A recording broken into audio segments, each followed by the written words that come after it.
Alright, this is taking a lot of cuts. I'm trying to make this video. Okay, so this is the zombie point system.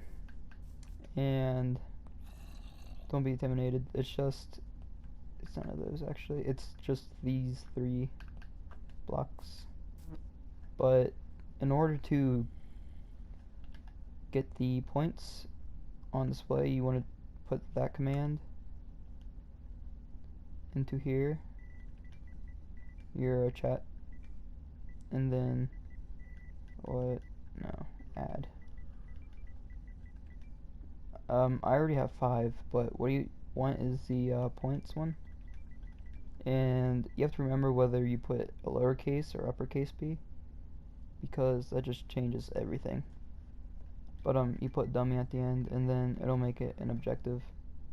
You have to put dummy, and then to display it on the side like I do, you just type in this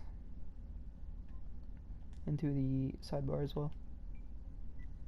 And I believe to remove it, it's the exact same thing. Hold on. This is the remove sidebar.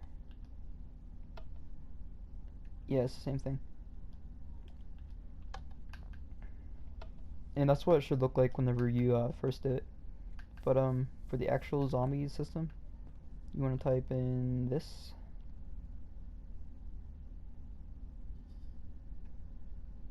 And let's repeat unconditional, always active. So, that one's the exact same thing, just type in that command. And you can change it so that if you're doing like skeletons, you change the rotten flesh in parentheses into like bones if you want that to be your currency. And then this is the objective that you named earlier. So if you did uppercase P, then you put uppercase. If lower, then you put the lower. And then this gives you the amount of points you want. So like, you can change that to whatever, to be honest. Dude, my sister's getting yelled at. It's fine though. And then you type this one in as well. And you can change the rotten flesh to whatever item that's being dropped, like the skeleton example. But that's chain unconditional always active, and I'll show you that it works.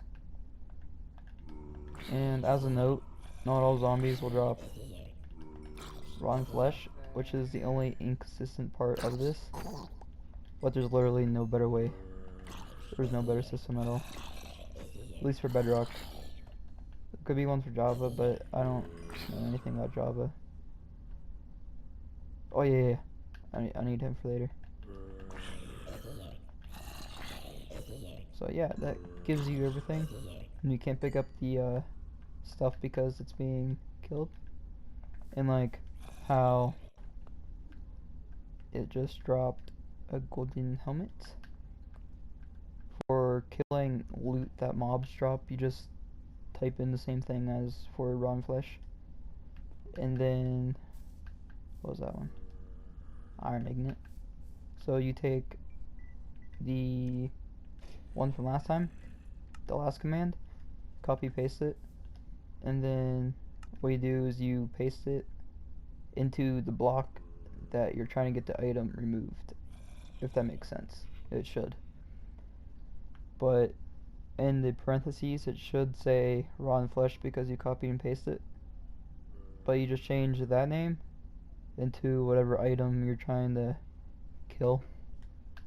So you can kill literally anything, like armor. You just type in what kind of armor it is, and then yeah, it kills it. And then this is something that needs to be said, because it's literally nowhere else, and I've lost so many swords trying to do this. But if you're doing a kill command or clear, don't do one for an iron sword. What? Yo. I mean, it was there while it lasted. But if you're doing a map like I do, this is Nocturne Totem, and like inside the mystery box I have iron sword, and if you do a clear iron sword or kill, then you can't pick up the iron sword, and so you can just, yeah, you'll never have one. So that's the only downside. If you spawn in a zombie with iron sword, then that's just really bad luck. But yeah, that's about it. The next video I'm gonna do is a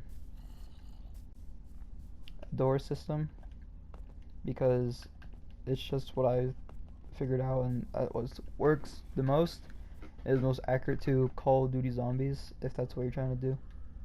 So I'll get to making that video here in a second.